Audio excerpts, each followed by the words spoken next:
Hello, everyone, and welcome back to the Dual Access Podcast. I'm your host, Andy Kriebel. Today, I'm thrilled to welcome Shelby Rollins. She's a vocal coach living in Nashville with over 15 years of experience with singers and developing vocal coaches. She has some of the coolest and easiest to understand Instagram videos about simple things like breathing and warming up when you're singing. I never knew that this stuff was so easy.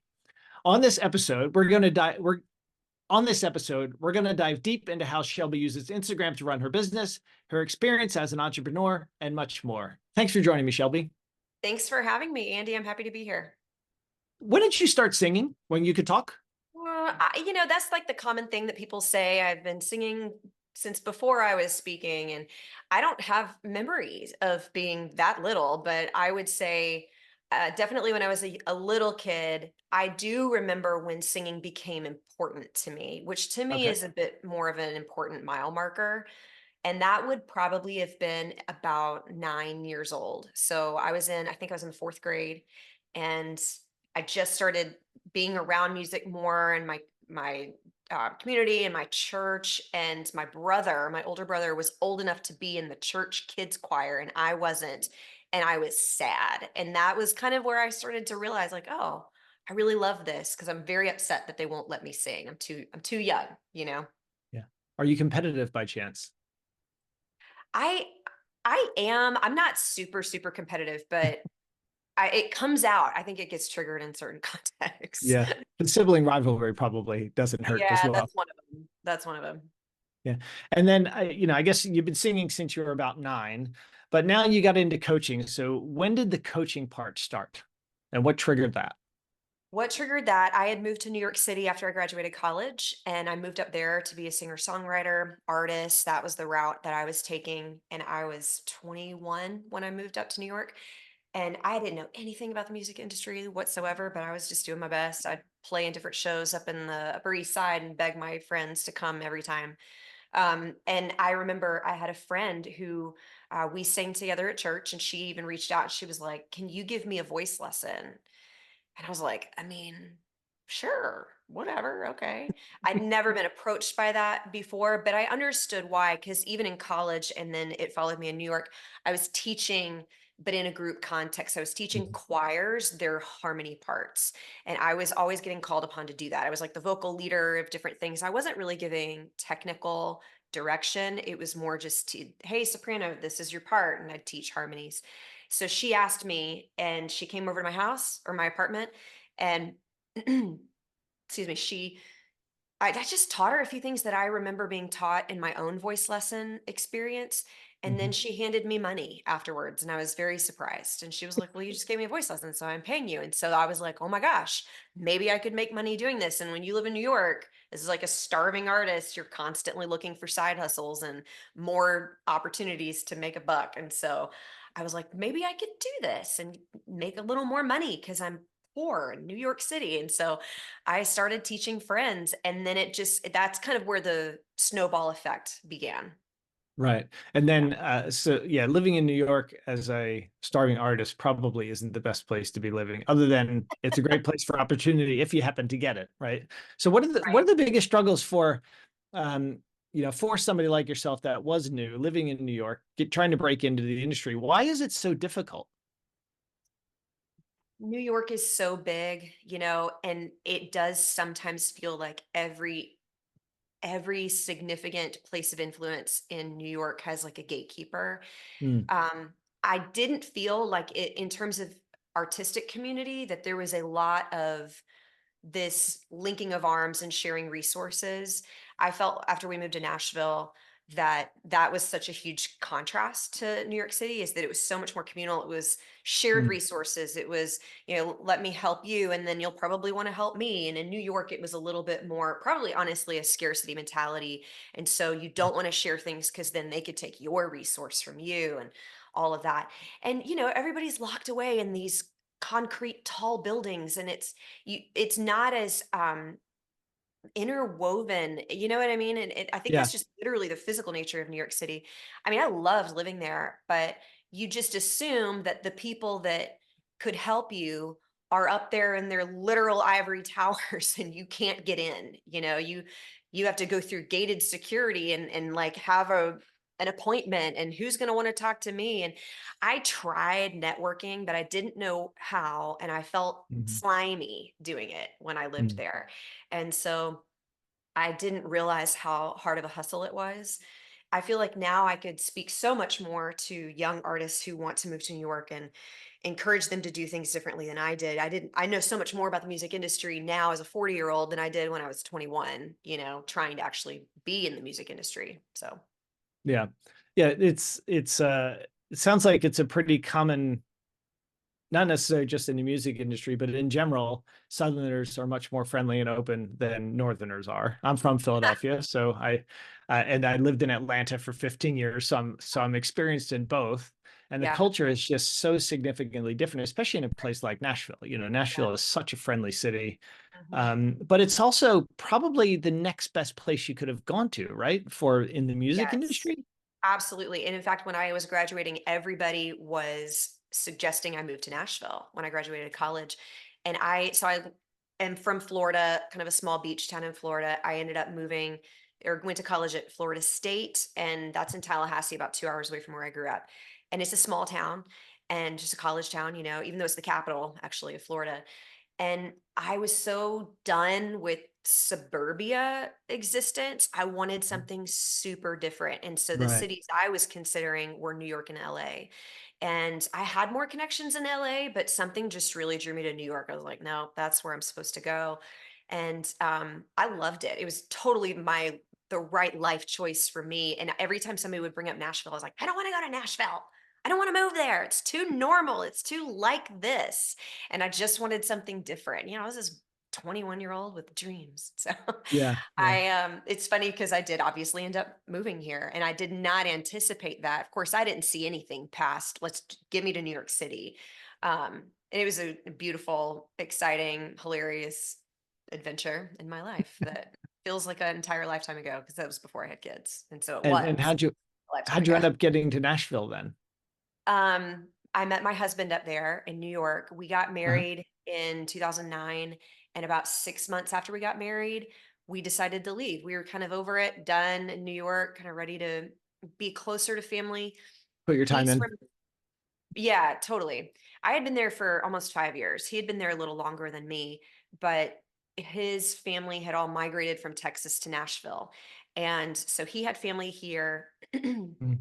And it was closer, easier to get to my family because it was about halfway down, the eastern coast. And so it made sense. And actually another real big draw for me to come to Nashville was I had finished while we were engaged, I had finished a certification to coach in voice. And that was kind of around that, era of me starting to teach. And then I started doing it more on purpose. I got connected to my vocal mentor who trained me, that changed everything about what I teach. And Mm. then when we decided to move here, I called him up and I was like, hey, because he's based in Nashville. I was like, we're moving to Nashville. And he was like, cool. I need a coach in my studio. I need another one. Would you like to come? And I was like, yes. So I walked right into a job. So it made Oh, sense wow. for me, for when it comes to career, and it made sense with family. And so, yeah, we moved down here at the beginning of 2010. So we've been here Oh, for well, so one. you've been there for quite a while then. Yeah. Yeah. Mhm. You mentioned when you were up in New York that everybody is very controlling of their own content, but in Nashville, everybody's much more about sharing. Now, the program that we're in with Dan Martell, he Yeah. tells us to give everything away, All of which it. is kind of like the Southern sort of idea of if you Hmm. give, people are going to come to you because they're appreciating your help. So that's a struggle that I've had, as well as now that I'm trying to monetize the stuff I've been giving away for a long time. Yeah. uh, how do I now strike that balance between still giving things away yet trying to get people to work with me, right? Right. So how did that work for you? Like when did you start realizing that you need to start sharing everything? Hmm. That's a great question. I started sharing. So when I moved to Nashville, one of the things that my mentor did in his business was he grew a YouTube channel to a very successful place, like over 100,000 subscribers and growing. I don't know what it's at now, but on there, he really used, and he monetizes via YouTube, but he really Hmm. used YouTube as a place to give a lot of content away. And so all of the coaches that were there in his studio, we were required to regularly teach on the YouTube channel. And so Right. I would do vocal tips, I would do full length lessons with students, and then we put that out there. And then he had a more subscription based version of that. But I started getting used to constantly sharing tips and things, like how to do this stuff with Hmm. your voice. And saw like very, very little in terms of money back from that. But I did not realize the seed I was planting then still actually pays off now, because that was starting in like 2010 that I was shooting these videos. I still have people reach out to me on Instagram today, not literally today, but to this day, who are saying things like, I've been following your tips on that old YouTube channel since, for like almost 15 years. Mm. And they then found me on Instagram and now are following me here, because I went off on my own in 2018. So I worked for him in his studio, ran the coaching training program and all of that for about 8 years. And then I went off as an entrepreneur to kind of innovate and do my own thing, and kind of do what he did and build from the Hmm. ground up, like a brand new brand that never existed before of myself, which was sort of terrifying. But I started knowing, because I had seen what he had done and had a lot of success with it, it definitely influenced a lot of the way I started to create content and putting out a lot of content. Obviously, everything that you're putting out on Instagram is free, and so in YouTube, and you can monetize, but no one's directly paying you for all of that. It's not like a time for Right. money page or a subscription or something like that. So does that answer the question? It does. Yeah. I mean, it sounds like we've got the same exact story. I've been giving stuff away for 15 years Hmm. and not realizing that I didn't realize I was giving it away. I was actually recording stuff for myself to Oh, make sure really? I didn't forget how to do things. Right. And I was like, well, I might as well share this on a blog and on YouTube. Right. Yeah. And then things kind of, but now I've got 15 years worth of content that I can use in my course. Isn't So that amazing? yeah. Yeah. So much. So That's what, so much of the work. yeah. How did you get over the whole concept, again, like I mentioned, I was always giving things away, but I never thought about, my initial thought when I wanted to go out on my own was, I can't give this stuff away anymore. Right. Somebody's going to steal it. And Dan talks a lot about that to us on the coaching calls and Yeah. things. Well, how do you kind of feel about that? Did you ever go through that same struggle? Absolutely. Still to this day, it's such a challenge whenever he says rob and duplicate, or he'll say, take this and give it away and don't give me credit because I don't care. And I'm like, Right. man, that's so challenging to my ego, and I love that because I want to be more humble and less of a gatekeeper and keep push. So, and every time I challenge myself to give away something that I think is extremely valuable and that I've maybe never given away before, I am so glad that I did. And somebody usually on the other side says something to me to the effect of, thank you for not being a gatekeeper and sharing this with people. And, to Dan's point of giving it away, the information, all of that is free. It's the implementation that people come to you and they Right. pay you for, which makes so much sense. And I think can really set people free if they're content creators and educators to recognize that there's always going to be, and it comes from, he talks about the mindset, the money mindset, right, of a poverty or scarcity mindset versus an abundance mindset. And when you have that abundance mindset, you're going to be so much more willing to give things away because Mm. there's so much to come back to you, and the more you give, the more that you receive. I will say, in the vocal coaching niche and in that culture, there's a lot of competitiveness, where it feels like there's this, it's ugly, honestly, of like, oh, I don't Mhm. want to talk to that coach because they may teach something that I don't agree with, or I don't want to wish them the best or connect or whatever it might be, because of, honestly, out of that scarcity and fear and ego of, I might find out I'm wrong about something. They might take a client, and if I share their content, then my following is going to go follow them instead and buy from them instead of me, which is scarcity poverty mentality, right, of, and ego. But it's something that every time I've seen flare up in me, I'm especially in the last year or more, or maybe really specifically the last year, I go, okay, no, I'm going to reach out to that coach. If I see, especially when I saw some very like well-known, well-respected vocal coach in Nashville recently followed me, who is kind of like has been in the industry for longer than I've been alive, maybe. I mean, she's a icon, right? And I have never met her, but I've known of her. And Yeah. I was like, oh my gosh, I can't believe she's following me. And I kind of let it sit there for a day or so. And then I was like, I'm gonna reach out. Why would I not say hello? Yeah. You know? And so I was like, hey, I have respected you for so long. Thanks for following. I'm following back, you know. And I joined forces with a colleague of mine a couple years ago who saw the same thing in our industry of like we don't want to share clients, we don't want to share information, Yeah. we don't, you know, it's competitive and in not a healthy way.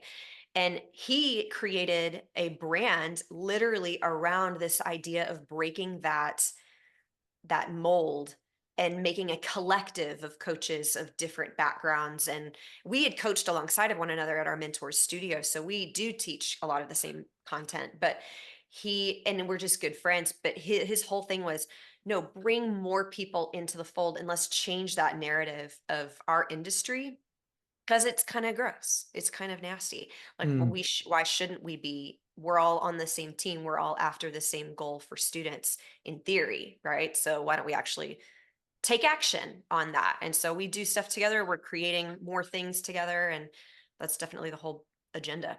Yeah. Yeah. I had somebody that signed up for my program I had a one-on-one with today. And I was asking them, why did you sign up? And they said, well, I know I can get all of this stuff on YouTube for free. But I attended one of your workshops and I saw you teach. And I noticed that was the biggest difference because when you're teaching live, like if you're coaching somebody live, you're getting a very different experience than following along with a tutorial that's already edited. And, like I Right. make mistakes and they're like, oh, it's really interesting. How did you recover from that mistake? Right. Those sorts of things. And that's Yes. where I think that, you and I and the kind of work that we do really can differentiate ourselves is that, Yeah. you're getting the quality of the live training, Right. versus just, YouTube videos or something like that. Hmm. Um, so there's also a lot of talk in our coaching group about people just kind of getting over themselves and just post. Yeah. Do you know who Ali Abdal is? He's a YouTube creator. Anyway, I did a course of his for, creating better YouTube content because I wanted to just improve the quality of what I was doing. Um, and the whole idea behind the class was it was 5 weeks. It was post one video a week. That was your only goal the whole time, was post one video per week. It doesn't matter how good it is. It's just post. And then Yeah. you got free feedback. Well, not free feedback because you're paying for the course, but you got feedback from people that are very well trained on how to, and then there were so many people that just never posted anything. And Wow. it's like, and I just can't, they're always like, oh, I can't post. I can't post. It's like, just do Oh, it. Like, yeah. um, how do you, you were able to get over that a long time ago because you've been posting Yeah. for a long time. But Yeah. if somebody is new and that's their biggest struggle, we see it in the group we're in. Um, Other than just telling them just do it, which doesn't work for a lot of people. Right. How do you encourage them? I talked to my coaches about this actually. So I lead a vocal coach little mastermind Mhm. of a small group of coaches that their agenda and their goal is to have better vocal pedagogy to teach and a better business skills. And so I started a group where I'm leading a small group of coaches.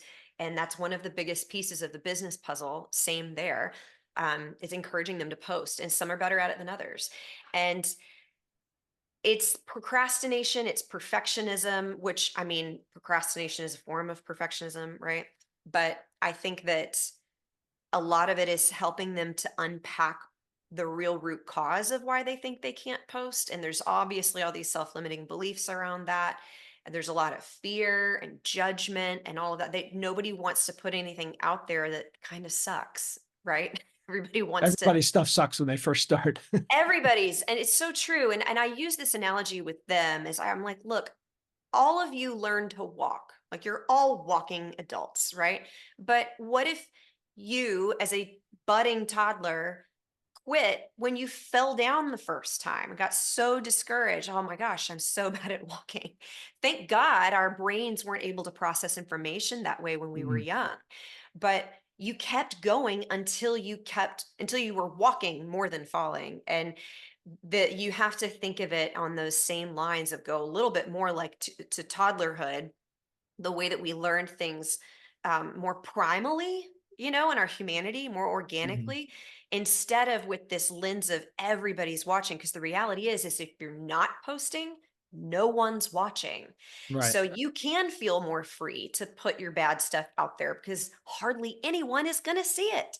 And then the more you do it, and then you start getting more eyeballs on your content, go and delete the old stuff if you want to. But I try to encourage people, like, when you're just starting out, nobody cares. And the people who are watching are your friends and your family who will cheer you on. And if they Yeah. don't, you can just let them, delete them Yeah. from your following. You don't have to let them see it anymore.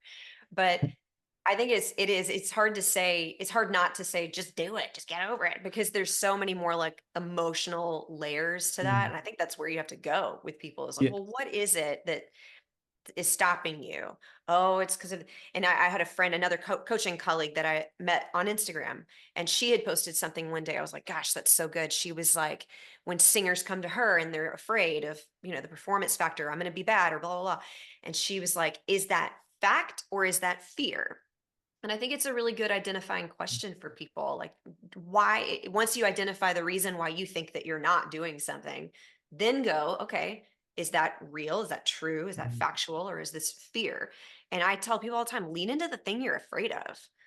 It's easier said than done, but it's Right. usually the thing that it's like a signal over there, a beacon calling you towards it. Yeah. When you're then encouraging your coaches to post and they start posting, are they seeing a direct correlation to their, the improvement of their business then as well? I For guess their sure. confidence too.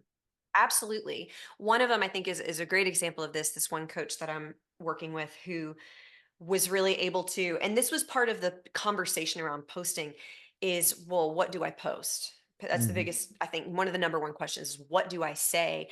And I think a lot of that has to do with, well, who are you talking to?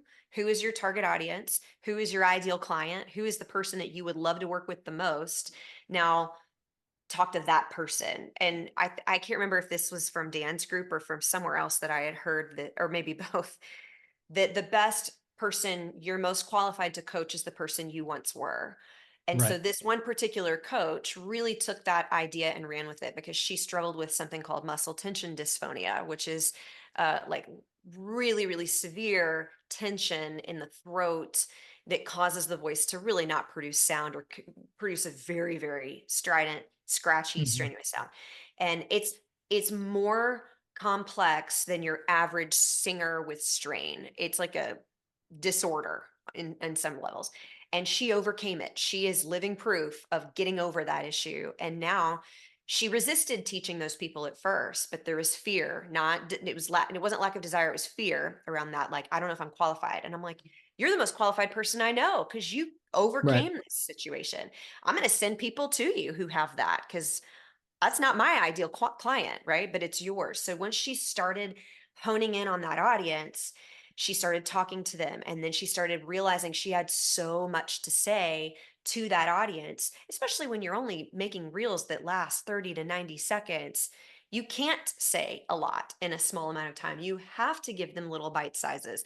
And then you realize, like, if I've got a whole pie to give away and I can only give away one little bite at a time, it's going to take me a long time before that pie's gone in Right. terms of creating content and being creative. And so she has now been posting a lot of, she set her goal, like, I'm going to do this many per week, and they're all about that. And she's getting creative. She's so, her own personality is very unique. And so her delivery has this very special tone to it. And she is starting to get people. She put out a freebie for her thing, that's all about Mm. muscle tension dysphonia. And she's growing her email list, and she's about to launch a group for it. And so she is starting to actually see this transition happen where she's able to move a little bit away from one-on-ones and more into something that she can scale. And she has and still works through a lot of fear. And insecurities around all of that stuff. But she's doing it anyway. And I'm just so proud of her. But she's seeing In, the impact on her bottom line. in our coaching group, we're required to post 3 times a day. Before you joined, how often did you post? I posted in terms of, and I think recently he clarified, right? That 3 times a day means like in stories, not just a post on your feed, or it's a combination, right, of all of the things. I Yeah. definitely was posting reels every day, at Okay. least Monday to Friday. And that was something I started doing about 2 years ago. I hired a social media manager because I was so spotty with posting. It was just too much editing and stuff that I'm not trained in, to Yeah. do all of it. I didn't have time. So I hired somebody to help me. And we've been going for, I think, 2 years or longer now. And it's started to pay off for sure. But I wasn't very active on stories. And it wasn't just in the posting. That was not the hardest thing for me. It was probably more along the lines of the other requirement in the group is the whole 5 daily opens, Yeah. the reaching out to people and talking to every single person that follows you and having a conversation and reaching out to It's those almost people. impossible. Oh my gosh. Yeah, it's a huge challenge. And I was definitely would talk to people, but not go out of my way to do so or attempt to try to start conversations. It felt really awkward and hard for me to do that at first. And I just sort of sat there and let the audience watch me, and they talk if they wanted to talk to me, they could. I didn't want to be pushy. And now I realize on the other side of that that I was ostracizing so many of them, and it probably came across more standoffish Hmm. than warm. And I'm not trying to put pressure on people. Instead, they were probably thinking she doesn't care, and so really, Hmm. like, allowing my perspective to change on that has been so helpful and freeing for me to enjoy doing it or not care as much if I reach out to somebody and they don't respond, or they are randomly offended that I said hello or whatever. So that definitely was a big perspective shift for me. And then in posting, I've gotten so much more intentional with being on camera on my stories. Like, I'll post tons of videos where my face is all over. I'm talking, talking, talking. But getting on stories was a harder one for me unless I was resharing or sharing a picture. I didn't often talk to people, talk to the camera live like that. And I I think one of the reasons in part was wondering, do I have anything interesting to say on my day-to-day life? Right. Do you really care that I'm just here to say, hello, how are you? Or, and so that did challenge me to be intentional with my words that I shared, but So also those are the same fears that you're telling your coaching clients to get over. totally. Yeah, Pot absolutely. calling the kettle black, right? Yeah, absolutely. For sure. And I didn't really start challenging my own coaches with my version of the daily non-negotiables, with them until I was doing them myself. Yeah. Yeah. And then I was like, okay, I'm gonna up the ante on anybody that I coach, whether that's an artist or a coach. Yeah. And what is your strategy with using social media? Do you focus primarily on Instagram, or do you copy over to TikTok into YouTube Shorts, or what do you do? Because there's lots of leverage you can do there. So much. And I needed to initially, when I started doing it, really pick one platform and just focus on that because it was very Right. overwhelming to me to think about other ones. So Instagram is definitely my primary platform. I have a TikTok account, and it's literally on my March list to start cross posting more because I don't get over Yeah. there very much. A lot of my Can't you audience just is on automate TikTok. that? You can, and that's the kind of part of the systems creation of March, right? Is Right. to like, Right. okay, Okay. getting my social media person to start posting on the other one also and just Right. doing on both. Yeah. Um, but I got to backlog some old content I'm going to load up some of the old stuff on Instagram over there. Right. I'm sorry, I had a reel go viral a month Like a month or ago. so ago, Yeah. month and a half Yeah. ago. And I went from 4,000 followers to now almost 20,000 followers. Oh, wow. And basically from that reel snowballing, and it was wild. I'd had a reel pop off before, but it didn't equal followers. Yeah. Um, this one was totally different in the nature of the content, and it got so many follows, and you could tell that the algorithm kept pushing it for like a month. I was still getting Yeah. so many new people from that one, and that particular reel, what's interesting about TikTok is that things go viral faster and easier on TikTok than on Instagram Mhm. because of just the nature of the algorithm over there. And so that reel that performed really well on Instagram would probably also perform really, really well on TikTok. So that was one of the things that started getting my wheels going. Okay, the time has come. I'm not putting this off any longer, procrastinating that. I have to start putting stuff over there as well. And then I do have a YouTube channel, and my YouTube does get content added to it, but not super fast. I'm also a one-man show. So Yeah. I have contracted help, like my social media manager, but I don't have like a team, I'm a solopreneur technically speaking. Right. So Yeah, me too. Yeah. getting Yeah. those steps they take more time and energy. Yeah. I feel like we're getting really close to having a lot more stuff go in that direction, but it's it's a lot of work. Yeah. So how are you handling them? My biggest struggle right now is keeping up with the messaging. Because when you message somebody, let's say you got to send 20 new messages a day, right? And my assistant does the initial messaging, Mhm. just the, hey, thanks for following me kind of thing. And Yeah. then I pick it up from there. But every time you message somebody, they're going to message you back. So it just snowballs then and you get more and more. Yes. How are you keeping up with it? I can't. It's so hard. And I was able to keep up with it when I was getting, anywhere between 1 and 10 followers a day on Yeah. any given day. I could keep up with that because I could talk to the new people pretty easily. Yeah. And when that reel hit and I added almost 15,000 followers, I was like, I don't know how to do this. This is way beyond what I can do as a single person. And I had to up my, whether, it was like reach out to 5 people a day. And now when we first started doing that, or when I first started doing that in Dan's group, I was like, wow, okay, that's a challenge. I'm gonna get 5 new people a day to talk to. Yeah. Now I'm like, that's child's play. I need to have like 50 people I'm talking to every day in order to manage the growth and actually be able to start to monetize that growth because they're not just going to come to my page and instantly buy stuff, right? You Right. have to talk to them. You have to talk about the stuff that you do. And so I had to really scale my opens from that perspective and in my conversations daily. And I basically tossed out the tiny little notes thing that I was keeping track of. I talked to this person today. I'd write their Yeah. handle down and all of that. I was like, that's not nearly enough. And so I'm actually in the process of getting onto Go High Level to start to manage all of those Okay. conversations. Like, is that some kind of CRM? Yes. I don't, I barely even know anything about what it does besides the fact that it does basically everything, but it's like, it's kind Right. of an all-in-one thing. I could probably move off of multiple other CR or SaaS platforms and use Go High Level by itself. But one day that it definitely is a CRM. You can use it for all of your email, but you can definitely, it integrates. The interesting thing is it integrates with Meta so that you Yeah. can talk to somebody on what looks kind of like a spreadsheet and Go High Level, and it sends that message to your DMs. It's Right. not like Right. copy paste. It actually goes, they're tethered, Yeah. Yeah. Oh, anything that's neat. Meta. Yeah. Yeah, I'm gonna have to look at that because it's, I have no idea who I'm talking to anymore. And so every time it's been 2.5 weeks since I've been able to respond to people because or people that have responded to me before because I can't keep up with the people I contact today.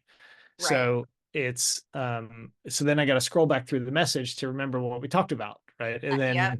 And that just takes more time. And so Yes. And this it's creates the ability for you to kind of qualify the lead a little bit more so you can make descriptions and sort of set up. I started using before and kind of in this interim of growth, mhm, that explosive growth that I had, I started using the labels in Instagram DMs. mhm, And the labels don't make much sense from my perspective because they're more for like online retailers and things like that you're probably selling a product like a physical product and you're using labels for that you're using labels for that purpose, but you can make them mean whatever you want them to mean. So what mm, lead can mean this and um, closed or paid or whatever those labels that they're prefixed, you can't change them.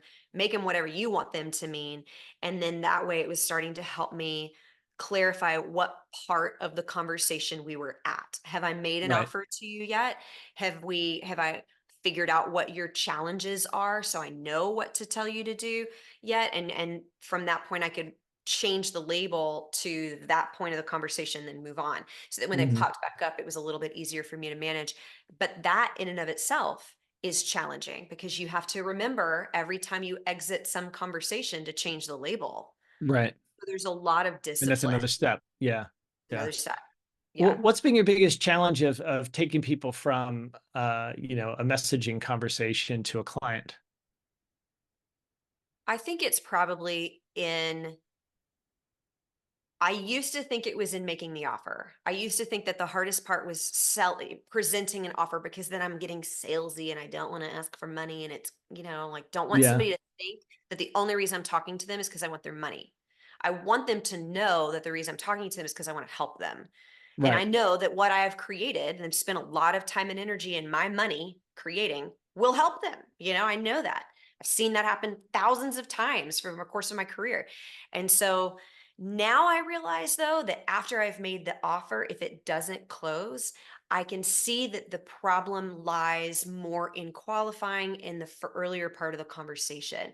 And so I Mm. realized when I make the offer, I'd feel great about it. I'd think that it was really solid. And then have their own objection that we weren't able to overcome for some reason had more to do with the fact that I wasn't probably qualifying better at the beginning of the conversation, asking the right questions and doing my own due Mm. diligence to figure out, okay, what is this? Who is this person? Do I think they're ready for what I have?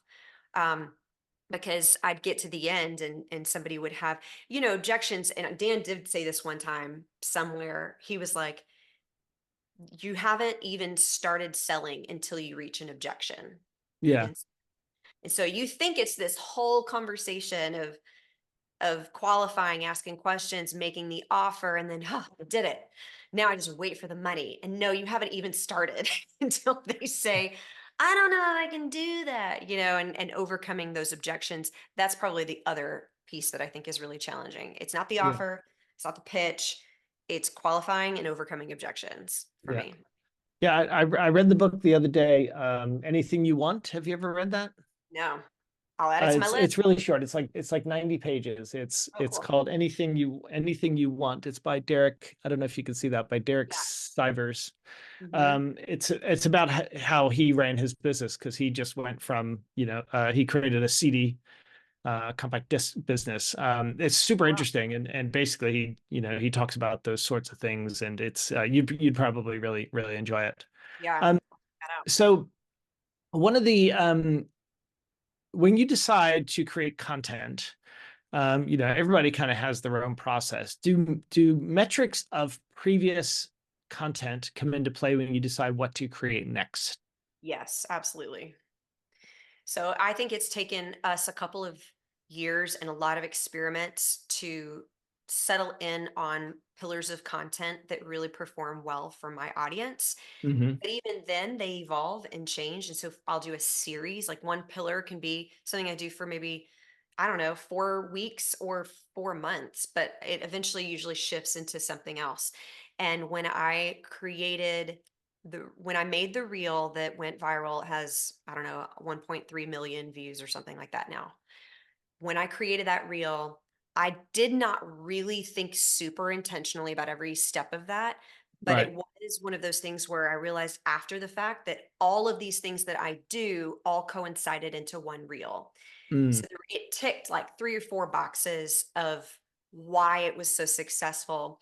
And now I look to that one as a good template for creating more content like it. It is a pillar for me. It's a vocal challenge, is like the name of it. And so instead of here's your free tip, your vocal tip of the week, which is what I used to do, I changed it into here is a challenge. This is a vocal challenge. Can you do this?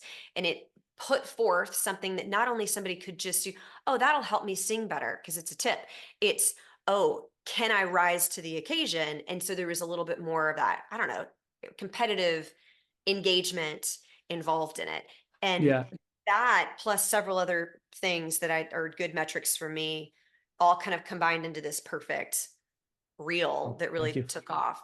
And I think that the rest of them that I now try to do I look to that as a template for, okay, did I hit this element and this element? And it's nuanced for sure, but I definitely look to older reels. I've done different things that have performed well in the past, and I keep trying to do certain things that re-engage that same response. Yeah, that's kind of what I do as well. And I think this is what you're saying. I see cycles of things. Like I do all Yeah. my posting on LinkedIn. Um, I never do anything on Instagram, work related. But because that's where my audience is, it's on LinkedIn. It doesn't make sense for me to do things on Instagram. Mhm. And for a while, like carousels did really well. Mhm. And then they seem to die out for some reason. And then I don't know if maybe it's LinkedIn changing the algorithm. So I had to start posting Yeah. pictures, and then pictures did well. And then pictures stopped doing well. Now carousels are doing well again. So it's Yeah. like, I think I'm doing the same. I think you're kind of saying the same thing. You follow sort of a trend for a while and we start to see it peter out. You switch and go on to something else. Is that right? Totally. Yeah. And I think that keeps it fresh and innovative so that you can feel, I don't feel like I'm reinventing the wheel. So there's enough structure and boundary around it for me to feel Mhm. more creative, which creatives typically don't like this. They don't like boundaries and structure, but I think it actually frees people to be more creative. Have you ever Mhm. heard about that study done with crawling babies and playpens? Mm-mm. So No. I could not cite where this study came from. So but anyway, this is the idea. They took two control groups of babies in two different rooms, and they're big rooms. And in room number one, they put a inside of the room a playpen, and then you know 5 or 8 babies that are crawling into the Yeah. playpen. And in the other group, they put the same number of babies into this open room, but without a playpen. They're just in the open room. And in the room without the playpen, the babies stayed clustered together. They didn't really explore. In the Hmm. playpen, the babies moved everywhere in the space. They felt more free because of the safety of that playpen Oh, that okay. created. Right. And I think it's such a brilliant metaphor for so many things. I use it all the time in coaching, actually, because I deeply believe that technique, really healthy technique, is the gateway to creative, authentic artistry. Hmm. And so many people will want to fight me on that because they're like, I don't know, I don't want the technique to like change my voice or make me less raw and real and cool. I'm like, no, no, no, no. It's going to make you more raw and real and cool because now you're not hamstrung by bad technique that's holding you back.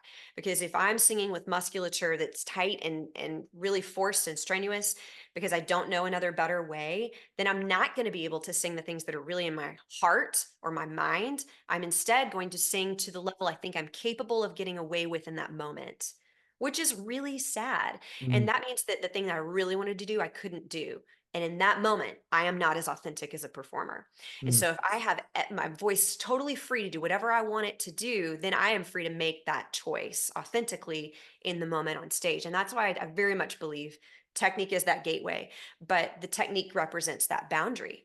It can represent the less, I don't even want to use the word boundary, more structure to explore freely what's going on.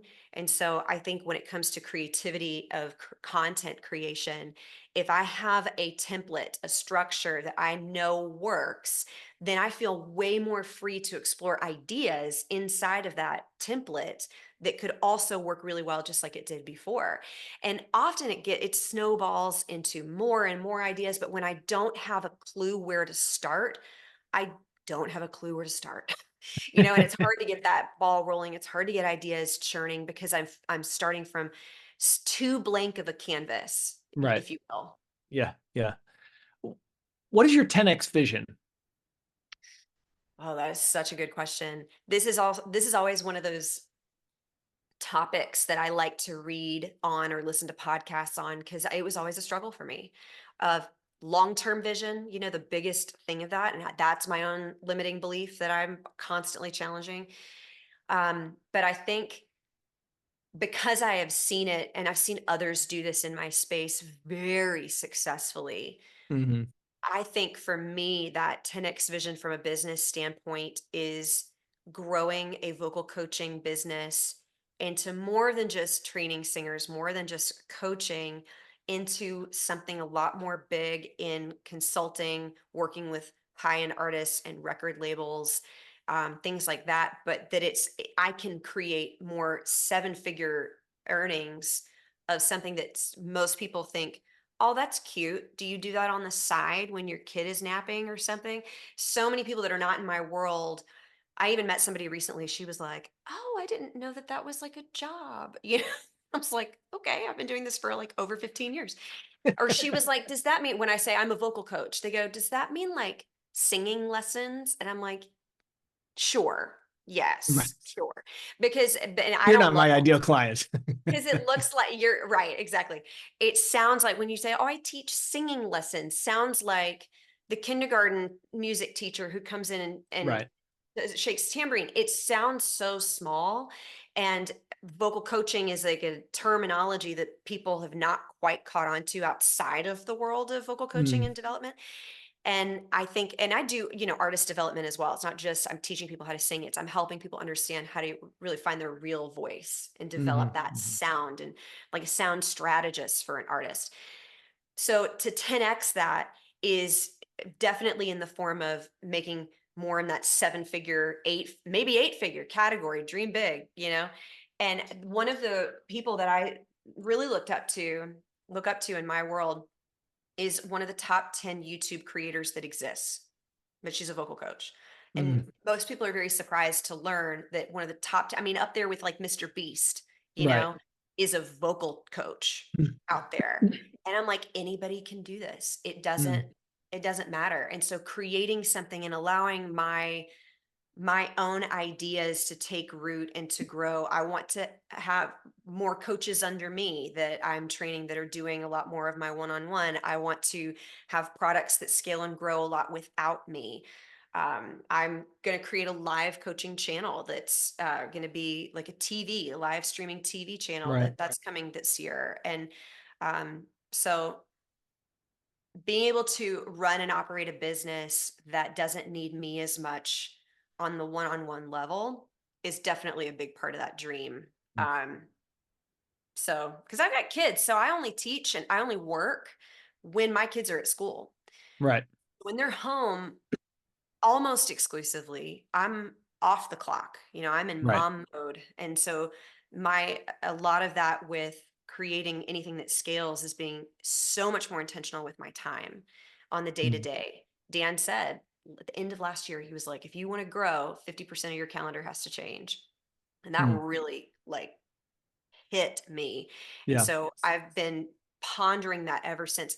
How do I make this look different? And a lot of it is in saying no a lot more than Mm, I ever used to, mm. you know, only reserving time for one-on-one for my ideal client, not Right. taking anybody else. Even if I kind of have the time that day, not doing it, just Right. saying no. Yeah. And one of the other things he talks about is along with the 10x vision is, building your empire. Yeah. Um, I don't know if I want to build an empire. Mm, Um, I don't want to have employees. I don't know if yeah. you're the same way as a solopreneur now, but so when do you know that you have enough? Mm, what a good question. When do you know when you have Or enough? how will you know that you have enough? How will you know? One metric I think for me is do I feel free to completely shut down at the end of the day? Right. Can I completely unplug and detach from all of it, which is hard on social media because it's so 24/7 and Yeah. people across the world are messaging you that you have to use so much discipline to not open it up and look at it. And because I see Hmm. someone's question, my instinct is to help. I don't know if you follow Enneagram stuff at all. Do you? No. So I love the Enneagram. It's like such an amazing tool for understanding why you are the way you are. It's not a personality test, it's more helping you discern your core motivations and fears. Hmm. And I'm an Enneagram 2, which is the helper. And so I'm constantly like, how can I help somebody? So when someone's constantly asking me questions in my DMs, that's like this, it's like notifications that you can't unsee, you know what I mean? And Yeah. I've gotten a lot Yeah. better at letting them sit there until I have better space and capacity for it. But I want to just answer the question right there in the moment. Oh, well, this is Mm, it. And so being able to have the more internal discipline to sanction my time better for that kind of stuff and say absolutely not for certain hours of the day, and be able to feel at the end of the day. And a lot of this is leveraging help and a personal assistant and sending, delegating tasks and buying back your time Yeah. so that I can say, this is the time that I have to move the needle. And I'm going to do the things that matter the most towards moving the needle that only I can do. And then everything else gets to wait, or everything else gets sent to somebody else, ideally. And then I can feel at the end of the day like I was productive and I did the best that I could with the time that I had. And I actually can see the difference that it Mm, made, and then be completely free to be done. And so when yeah. I don't feel that way, I can tell that there's still a lot of growth for me to do in those areas of leveraging my help and my support system, sending things to my assistant, and all of those things. So that's a Mm, big metric for me. If I can feel like I can shut down at the end of the day, I don't feel like it's nagging in the back of my head, all these things that I have to get done on the to-do list that I didn't get to, but I can just be done, you know, yeah. and move on. And I think that's a good indicator that I'm in a healthy place. And that for me is a big enough metric. I Yeah. think money, I have goals for how much money I want to make, but I do think that more than that, money's a tool, right? And so it's not like the end all be all, but it's a tool that I need to create more of so that I can help, Right. these other areas of my life.